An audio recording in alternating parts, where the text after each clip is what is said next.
Hello, my quilting friends, and my goodness, it's February, and we are on block 3 already of our Billie Sampler quilt along. Block 3 is a drunkard's path. Curved piecing is not my favorite. I don't like the drunkard's path, but I used a unique method.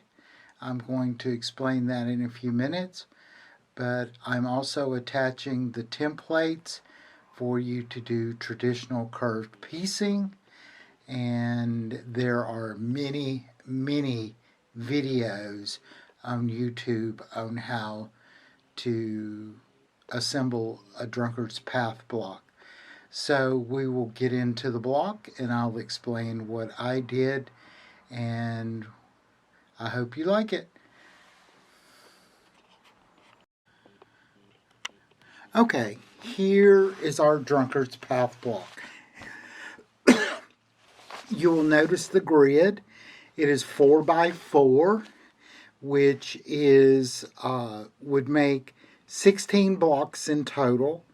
Because we're working with 12-inch finished blocks, each one of these in the grid would have to be 3 inches.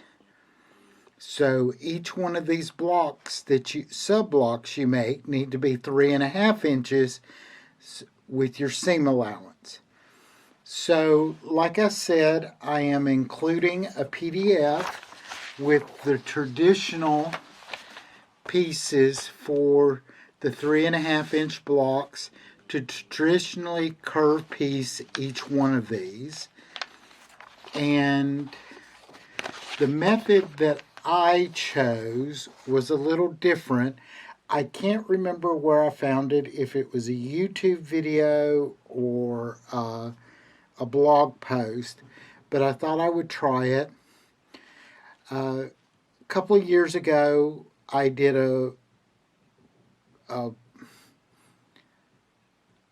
challenge with the drunkard's path, and I did not like it at all. Previous to that, I did a block of the month with Dragon Heart's Quilt Shop and Susan Madu, which had a drunkard's path block, which I actually did the curve piecing. That did not work for me. The last one I did, I used my embroidery machine and did satin stitch applique for each of the sub-blocks.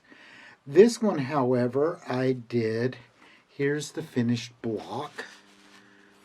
I did applique, but I used 7-inch blocks, which cut in quarters would be 3.5 inches, which is what we're looking for.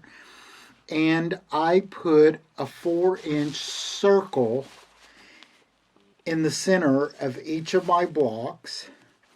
And if you notice the green, I used this pink batik, and the yellow, I used my white background fabric from Maywood Studios, and the red is a Macower dot fabric that I had a fat quarter of, and I thought it would work really well.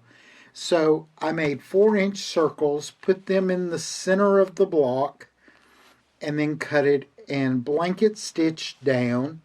The blanket stitch is 2 millimeters by 2 millimeters, meaning the blanket stitch is 2 millimeters wide and 2 millimeters long, which is a very close blanket stitch. But as I want this quilt block to be used, I thought it would be nice and secure and make everything stable.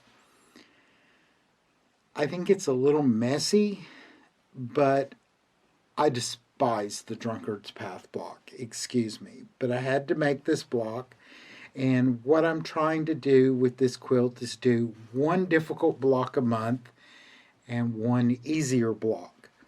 So this is the difficult block of the month. I am glad it's over with and it will be done. Now, also attached, if you want to use the method that I used with the circles in the center, I am attaching another PDF with 4 4-inch circles so that you can stitch them on your fabric and cut them out and turn the edges. And I will explain that in the blog post. I put stabilizer on top, sewed around the edge, cut with basically a 1/4 inch, and then clipped the water-soluble stabilizer and turned right side out. And then I had my nice circles, and it worked. If you have other methods of making circles, then that is fine. I have a Fisker's circle cutter. I broke it. I finally took it out of the package and it broke while I was trying to cut these. So I just gave up, went the old-fashioned way, and made my circles with paper. I know Martelli has circle templates. I have not used them, but they're supposedly great. I don't have them, but I am not a big fan of circles, so that's why I don't have them. But this block is done, and I hope everyone has a great month. And our next block is a traditional Ohio star, which has 1/4 square triangles, which is another new technique that isn't so new, but I use my Martelli templates. I used my Martelli template to cut my 7-inch squares, and then I cut them in quarters. I think it turned out okay, considering I do not like Drunkards pattern. So this block is finished. We will move on to the next block. Everyone have a good one. Bye.